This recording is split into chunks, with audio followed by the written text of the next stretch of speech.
ಆ ನಿರ್ದೇಶಕನಿಗೆ ಇಂಡಸ್ಟ್ರಿ ಖುಷಿ ಇಡಬೇಕು ಅಥವಾ ಸಿನಿಮಾ ಖುಷಿ ಇಡಬೇಕು, ಕ್ವಾಲಿಟಿ ಏನು ಅಂತ 100% ಗೊತ್ತಾಗುತ್ತೆ.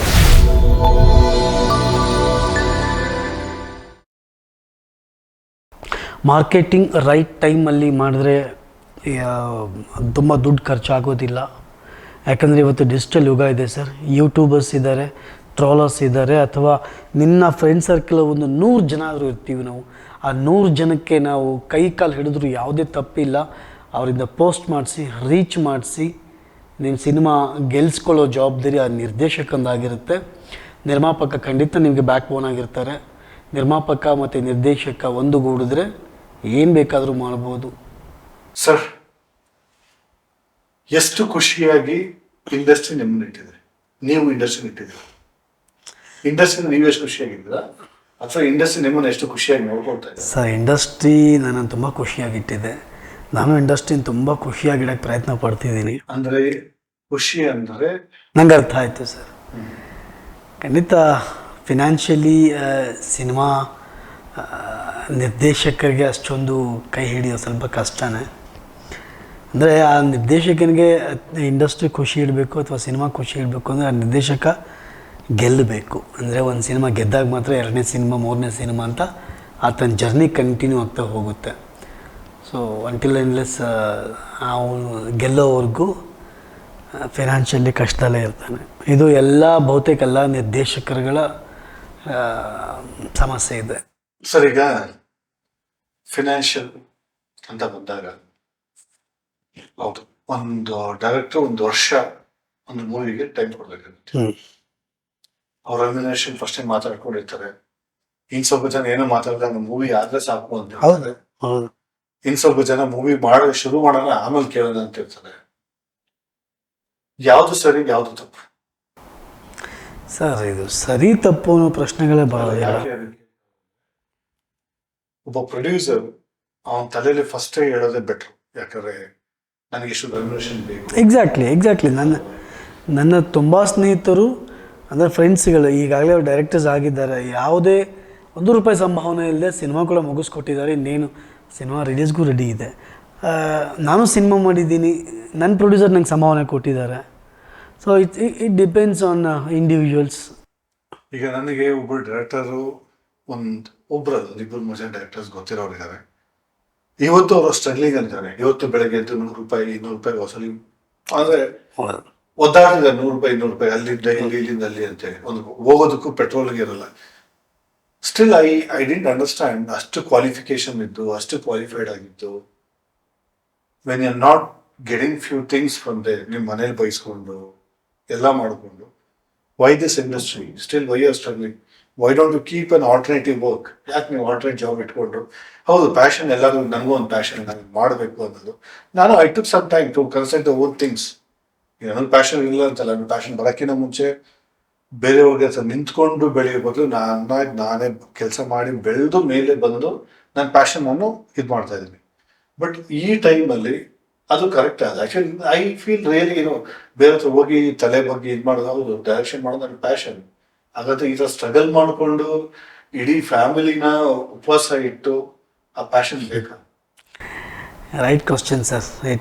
ಇಟ್ಸ್ ಹೆಂಗೆ ಅಂತ ಹೇಳಿದ್ರೆ, ನೀವು ಇದು ಪ್ರತಿಯೊಬ್ಬ ನಿರ್ದೇಶಕ ಮತ್ತು ಸಹ ನಿರ್ದೇಶಕ ಟೋಟಲಿ ಈ ಒಂದು ಡೈರೆಕ್ಷನ್ ಡಿಪಾರ್ಟ್ಮೆಂಟ್ಲಿ ಏನಿದಾರಲ್ಲ, ಇದು ಎಲ್ಲರಿಗೂ ಅನ್ವಯಿಸುವಂಥ ಪ್ರಶ್ನೆ ಇದು ಅನಿಸುತ್ತೆ ಸರ್. ನಮಗೂ ಅನಿಸುತ್ತೆ. ಅಂದರೆ ಇವತ್ತಿಗೂ ಟಿಲ್ ಟುಡೇ ನನ್ನ ಎಷ್ಟೋ ನಿರ್ದೇಶಕ ಸ್ನೇಹಿತರು ಸ್ವಿಗ್ಗಿ, ಝೊಮ್ಯಾಟೊ, ರ್ಯಾಪಿಡೋ ಎಲ್ಲ ಕೆಲಸ ಮಾಡ್ತಿದ್ದಾರೆ. ಸಿನಿಮಾಗಳು ಅಂತ ಬಂದಾಗ ಅಲ್ಲಿ ಸಿನಿಮಾದಲ್ಲಿ ಕೆಲಸ ಮಾಡ್ತಾರೆ.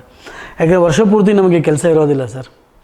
ಈ ಕೆಲವೊಂದಷ್ಟು ಈ ಪ್ರೊಡಕ್ಷನ್ ಡಿಪಾರ್ಟ್ಮೆಂಟು, ಲೈಟ್ಸು, ಕ್ಯಾಮ್ರಾ ಡಿಪಾರ್ಟ್ಮೆಂಟ್ಸ್ಗಳು ಹೋಗ್ತಿರುತ್ತೆ ಶೂಟಿಗೆ, ಹಾಗಾಗಿ ಅವ್ರಿಗೆ ಕೆಲಸಗಳಿರ್ತವೆ. ಡೈರೆಕ್ಷನ್ ಡಿಪಾರ್ಟ್ಮೆಂಟಿಗೆ ಹಂಗೆ ಇರೋದಿಲ್ಲ. ನಾವು ಕೆಲಸಗಳು ಕಮ್ಮಿ ಇರುತ್ತೆ. ಸೊ ಕೆಲಸ ಇಲ್ಲದೆ ಇದ್ದಾಗ ಈ ಥರದ್ದು ಒಂದಷ್ಟು ಅಂದರೆ ಪಾರ್ಟ್ ಟೈಮ್ ಜಾಬ್ಸ್ ಅಂತ ಹೇಳ್ತೀವಲ್ಲ, ಹೊಟ್ಟೆ ತುಂಬಿಸ್ಕೊಳ್ಳೋಕ್ಕೆ ಅಥವಾ ಅಪ್ಪ ಅಮ್ಮನ ಕಳ್ಸೋಕ್ಕೆ ಅಥವಾ ಮದುವೆ ಆಗಿದ್ದರೆ ಹೆಂಡ್ತಿನ ಸಾಕೋದಕ್ಕೆ, ಈ ಥರದ್ದು ಒಂದಷ್ಟು ಕೆಲಸಗಳು ಇವತ್ತು ತುಂಬ ಜನ ಮಾಡ್ತಿದ್ದಾರೆ, ಬಹುತೇಕ ಜನ ಮಾಡ್ತಿದ್ದಾರೆ. ನೀವು ಹೇಳಿದಿರಿ ಸೈಡ್ ಏನಾದರೂ ಒಂದು ಸೋರ್ಸ್ ಬರೋ ಥರ, ಒಂದು ರೆವಿನ್ಯೂ ಜನ್ರೇಟ್ ಆಗೋ ಥರ ಒಂದು ಬಿಸ್ನೆಸ್ ಯಾಕೆ ಮಾಡಬಾರ್ದು ಅಂತ. ಖಂಡಿತ ನಮ್ಮ ನಿರ್ದೇಶಕರ ತಂಡದಲ್ಲಿರುವಂಥ ಕೆಲಸ ಶಕ್ತಿ ಯಾರಿಗೂ ಇಲ್ಲ ಸರ್. ಒಂದು ಬಿಸ್ನೆಸ್ ಮಾಡಬೇಕು ಅಂದರೆ ಒಂದು ಚೂರು ಪವರ್ ಇನ್ವೆಸ್ಟ್ಮೆಂಟ್ ಮಾಡೋದಿರುತ್ತೆ. ಆ ಶಕ್ತಿ ಯಾರಿಗೂ ಇಲ್ಲ. ಬೆಂಗಳೂರಲ್ಲಿ ಇನ್ವೆಸ್ಟ್ಮೆಂಟ್ ಇಲ್ಲದೆ ಮಾಡೋ ಕೆಲಸ ಎಷ್ಟೊಂದಿದೆ. ನಾನು ಅದಕ್ಕೆ ಹೇಳಿದೆ, ಸ್ವಿಗ್ಗಿ, ಝೊಮ್ಯಾಟೊ, ರ್ಯಾಪಿಡೋ ಈ 3 ಸಂಸ್ಥೆಗಳೇನಿದೆ, ಎದೆ ತಟ್ಕೊಂಡು ಹೇಳ್ತೀನಿ, ಇದು ನಮ್ಮ ಸಿನಿಮಾ ರಂಗದಲ್ಲಿ ಕೆಲಸ ಮಾಡುವಂಥವ್ರಿಗೆ ದೇವಸ್ಥಾನಗಳಿದ್ದಂಗೆ. Correctly sir. ನನಗೆ ಆ್ಯಕ್ಚುಲಿ ಮಾತು ಬರ್ತಿಲ್ಲ, ಬಟ್ ಅದು ಫ್ಯೂ ಥಿಂಗ್ಸ್ ನಾನು ಯಾರ್ಯಾರು ಹೊಸದಾಗಿ ಡೈರೆಕ್ಷನ್ ಬರೋಕ್ಕಿಂತ ಮುಂಚೆ ಹೇಳೋ ಸಜೆಷನ್ ಏನು ಅಂದರೆ, ದಯವಿಟ್ಟು ಪ್ಯಾಷನ್ ಇಂದ ಓಡಬೇಕು. ಕಮಿಟ್ಮೆಂಟ್ ಇಟ್ಕೊಂಡು ಬರಬೇಡಿ ಅಂತ. ಕಮಿಟ್ಮೆಂಟ್ ಇಟ್ಕೊಂಡು ಬರಲೇಬೇಡಿ. ಇದರಿಂದ ನೀವೇನೋ ದುಡ್ಡು ಮಾಡ್ತೀನಿ ಅಂದ್ರೆ ಅದೊಂದು ದೊಡ್ಡ ಸುಳ್ಳು. ಯಾರೋ ನಿಮ್ಗೆ ಏನಾದ್ರು ಹೇಳಿದ್ರೆ ನಾನು ಆ ಹೀರೋಯಿಂದ ಆಗಿದೆ, ಈ ಹೀರೋಯಿಂದ ಸಿಗುತ್ತೆ, ಅದೆಲ್ಲ ಸುಳ್ಳು. ಸಿಗಬಹುದು, ಅಂತ ಸುಳ್ಳು ಹೇಳಕ್ಕಲ್ಲ, ಅದು ನಿಮ್ ಲಕ್ಕೆ ಅನ್ಬೋದು ಅಷ್ಟೇ. ಔಟ್ ಆಫ್ 100 ಅಲ್ಲಿ ನಾನು ಇವನ್ನ 0.1% ನಾನು ಜನ ನೋಡಿಲ್ಲ ಆಕ್ಚುಲಿ. ಆ ಇದ್ರಲ್ಲಿ ನೋಡಿದಾಗ 100 ಸರಿ ಯೋಚನೆ ಮಾಡಿ ಡೈರೆಕ್ಷನ್ ಬರೋದಕ್ಕಿಂತ ಮುಂಚೆ ಕಮಿಟ್ಮೆಂಟ್ ಇಟ್ಕೊಂಡು ಇದ್ರಲ್ಲಿ ದುಡ್ಡು ಬರುತ್ತೆ, ಅಥವಾ ನಾನು ಇದ್ರಲ್ಲಿ ಬೆಳಿತೀನಿ, ಇದ್ರಲ್ಲಿ ನಾನು ಸಂಪಾದನೆ ಮಾಡ್ತೀನಿ. ನಮ್ಮ ಒಬ್ರು ಡೈರೆಕ್ಟರ್ ಇದ್ದಾರೆ, ನಾನು ಡೈರೆಕ್ಷನ್ ಡಿಪಾರ್ಟ್ಮೆಂಟ್ಗೆ ಏನಕ್ಕೆ ಬಂದೆ ಸರ್, ನಾನು ಡೈರೆಕ್ಷನ್ ಸಂಪಾದನೆ ಮಾಡಿ ಒಂದು ಮಾಲ್ ಕಟ್ಟಬೇಕು ಪಾಪ ಇವತ್ತು ಅವರು ಸ್ಟ್ರಗಲ್ ಮಾಡ್ತಾ ಇದ್ದಾರೆ. ಅವ್ರ ಕನಸಿಗೆ ಬೆಲೆ ಕೊಡೋಣ. ಕನಸು ಅನ್ನೋದು ಎಲ್ಲರೂ ಕಾಣಬೇಕು, ಹಾಗಂತ ಹುಚ್ಚು ಕನಸು ಕಾಣಬೇಡಿ. ಯಾಕಂದ್ರೆ ಇಲ್ಲಿ ದುಡ್ಡು ಇದೆ ಅಂತ ನೋಡಲ್ಲ, ಇಲ್ಲ ಅಂತ ಹೇಳಲ್ಲ. ಇಲ್ಲ ಅಂತ ಬಂದ್ರೆ ನಿಮ್ಮ ಕೆರಿಯರ್ ಆಗುತ್ತೆ, ಇದೆ ಅಂತ ಬಂದ್ರೆ ನಿಮ್ಮ ಕೆರಿಯರ್ ಹಾಳಾಗಬಹುದು. ಯಾಕಂದ್ರೆ ನಮ್ಗೆ ಆ ಸಸ್ಟೈನಬಿಲಿಟಿ, ನಾವು ಪೇಷನ್ಸ್ ನಮ್ಮ ಹತ್ರ ಇಲ್ಲ ಅಂದಾಗ ನಾವು ತಪ್ಪು ದಾರಿ ಹಿಡಿತೀವಿ.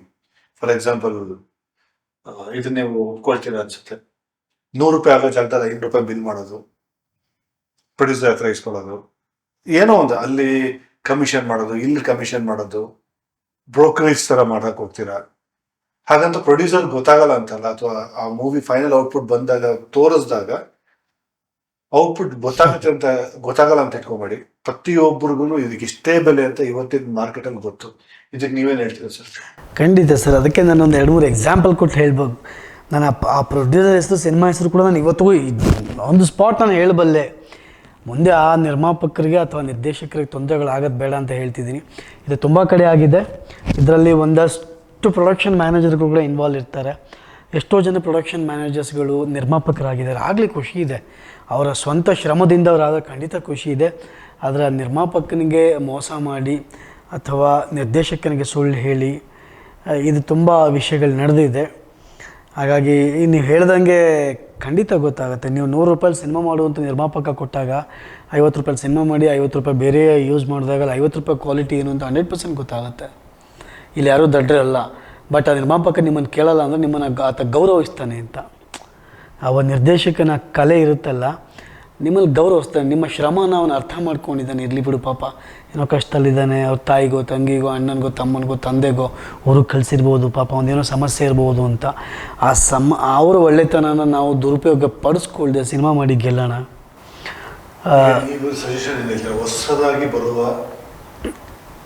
ಹೊಸದಾಗಿ ಬರುವಂತಹ ಇಲ್ಲ ಡ್ರೀಮ್ ಕಟ್ಕೊಂಡಿರ್ತಾರೆ, ಮೂವಿ ನೋಡಿದ್ರೆ ನಾನು ಡೈರೆಕ್ಟರ್ ಆಗಬೇಕು ಅಂತ ಇರ್ತಾರೆ. ಆಸ್ ಯೂಶುವಲ್ ಸ್ಟಾರ್ಟಿಂಗ್ ಅಲ್ಲೇ ಹೇಳಿದೆ. ಹೌದು. ಸೊ ಅಂಥವರಿಗೆ ನೀವು ಪ್ಲಸ್ ಪ್ರೊಡ್ಯೂಸರ್ಸ್ಗೆ ನಿಮ್ಮ ಸಜೆಷನ್ಸ್. ಪ್ರೊಡ್ಯೂಸರ್ಸ್ಗೆ ಹೇಳೋಷ್ಟು ದೊಡ್ಡ ವ್ಯಕ್ತಿ ನನ್ನಲ್ಲ, ಅವ್ರ ಅನ್ನದಾತರು ಅಂತ ನಾನು ಆಗಲೇ ಹೇಳ್ತಿದ್ದೆ. ಪ್ರೊಡ್ಯೂಸರ್ಸ್ ಹೊಸಬ್ರು ಬರೋರು ಇರ್ತಾರೆ, ದೊಡ್ಡವರು ಇದ್ದವ್ರು ಇರ್ತಾರೆ, ಎಕ್ಸ್ಪೀರಿಯನ್ಸ್ ಇರುತ್ತೆ, ಅನುಭವ ಇರುತ್ತೆ.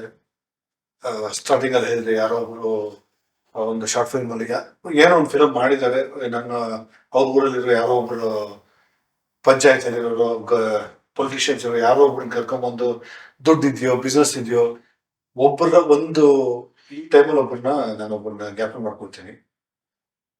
ಇರೋ 45 ಎಕರೆ ಮಾಡಿ ಒಂದು ಮೂವಿ ಮಾಡಿದ್ದಾರೆ, 45 ಎಕರೆ ಮಾರಿಸಿ ಮೂವಿ ಮಾಡಿದ್ದಾರೆ. ಮೂವಿ ರಿಲೀಸ್ ಆಗಿಲ್ಲ. ನಾನು ಫಸ್ಟೇ ಹೇಳ್ತಿದ್ದೆ, ಅವ್ರಿಗೆ ರಿಲೀಸ್ ಅನ್ನೋದು ಏನಂತಾನೆ ಗೊತ್ತಿಲ್ಲ. ನಾನು ಮೂವಿ ಮಾಡ್ತೀನಿ, ಬರೀ 50 ಲಕ್ಷ ಸಾಕು ಅಂತ ಹೇಳಿ ಇವತ್ತು ಆ ಮೂವಿ ಸ್ಟೇಟಸ್ ಅನ್ನು ಕೇಳಿ ನಮ್ಗೆ ಬೇಜಾರಾಗುತ್ತೆ. ಆ ಲೆವೆಲ್ ಅಲ್ಲಿ ಇದೆ ಸರ್. ಈ ತರ ಇರೋದಕ್ಕೆ ನಾನು ಹೇಳಿ, ಪ್ರೊಡ್ಯೂಸರ್ಗೆ ಒಂದು ಕಿವಿ ಮಾತು, ಡೈರೆಕ್ಟರ್ಸ್ಗೆ ಒಂದು ಕಿವಿ ಮಾತು ಹೇಳಂಗೆ. ಖಂಡಿತ ಪ್ರೊಡ್ಯೂಸರ್ಗಳು ದಯವಿಟ್ಟು ನೀವು ಅನ್ನದಾತರು ಅಂತ ನಿಮ್ಮನ್ನು ಕರೆದಿದ್ದೀವಿ ಅಂದರೆ ನಿಮ್ಮ ಮೇಲೆ ಒಂದು ರೆಸ್ಪೆಕ್ಟ್ ಇರುತ್ತೆ. ಅದರ ಜೊತೆಗೆ ನಿಮಗೆ ಒಂದು ರೆಸ್ಪಾನ್ಸಿಬಲ್ ಇರುತ್ತೆ. ಸಿನಿಮಾ ಮಾಡಬೇಕಾದ್ರೆ ಆ ವ್ಯಕ್ತಿಯ ಚರಿತ್ರೆಯನ್ನು ದಯವಿಟ್ಟು ಅರ್ಥ ಮಾಡ್ಕೊಳ್ಳಿ. ಆತ ಯಾರು, ಅವ್ನಿಗೇನು ಕೆಲಸ ಗೊತ್ತು. ಫಾರ್ ಎಕ್ಸಾಂಪಲ್ ಅವ್ನು ನಿಮಗೆ ಗೊತ್ತಿರೋನೇ ಆಗಿರ್ಬೋದು, ನಿಮ್ಮೂರೋನೇ ಆಗಿರ್ಬೋದು, ಪ್ರೀತಿಗೆ ಮಮಕಾರಕ್ಕೆ ಒಳಗಾಗಿ ದುಡ್ಡು ಕಳ್ಕೊಬೇಡಿ. ಆತನಿಗೇನು ಕೆಲಸ ಗೊತ್ತು ಅಂದರೆ, ಸಿನಿಮಾ ಅನ್ನೋದು ತುಂಬ ಡಿಪಾರ್ಟ್ಮೆಂಟ್ಸ್ಗಳಿದ್ದಾವೆ. ಈ ಡಿಪಾರ್ಟ್ಮೆಂಟ್ಸಲ್ಲಿ ಅವನಿಗೆಷ್ಟು ಡಿಪಾರ್ಟ್ಮೆಂಟ್ ಗೊತ್ತು, ಅವ್ನಿಗೇನು ಕೆಲಸ ಗೊತ್ತು.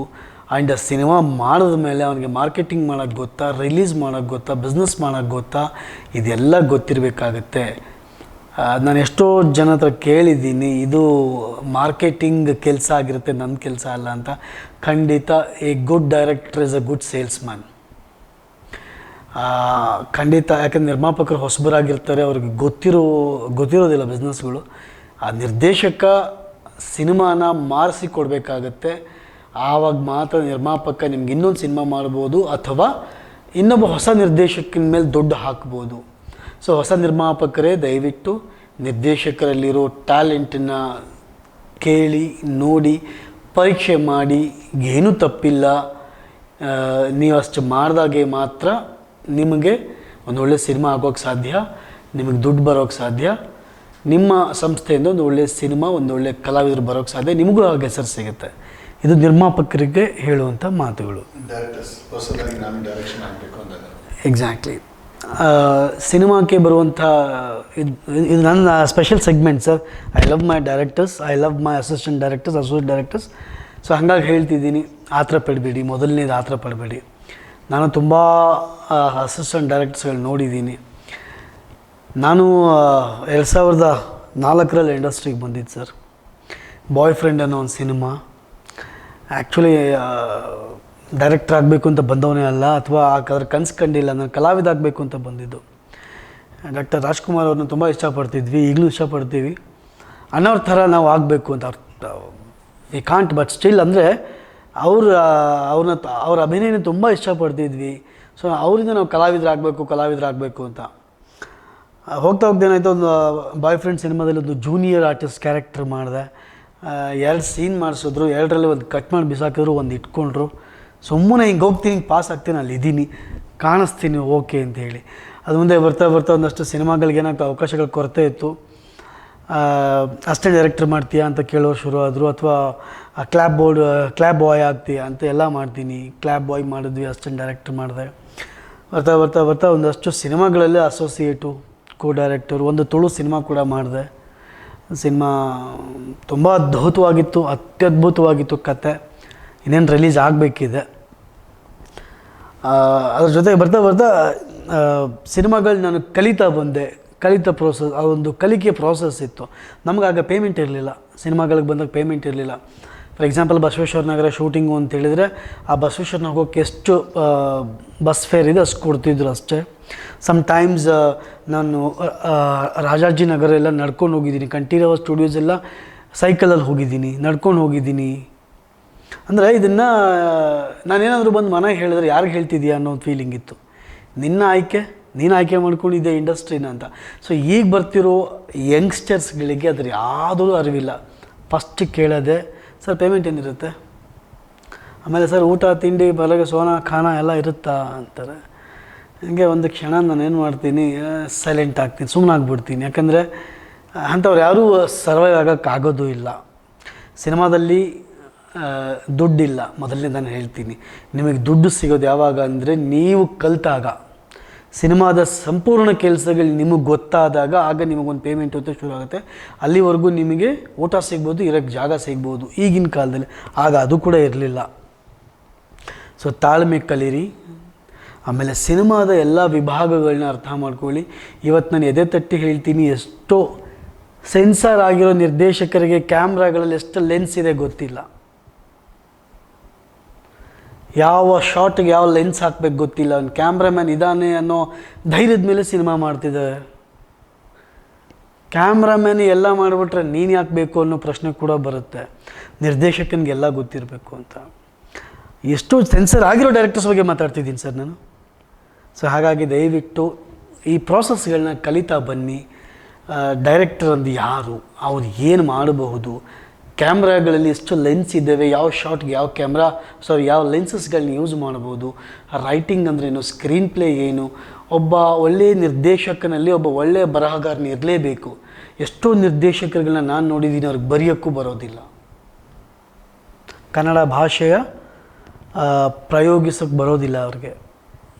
ಎಷ್ಟೋ ಜನ ರೈಟರ್ಸ್ಗಳನ್ನ ಇಟ್ಕೊಂಡು ಡೈರೆಕ್ಟರ್ಸ್ಗಳನ್ನ ಇಟ್ಕೊಂಡು ಸಿನಿಮಾ ಮುಗಿಸಿ ಹೆಸರು ಹಾಕ್ಕೊಳ್ಳೋ ಎಷ್ಟೋ ನಿರ್ದೇಶಕರು ನೋಡಿದಾಗ ಇಲ್ಲೂ ಚುಚ್ಚುತ್ತೆ, ನೋವಾಗುತ್ತೆ.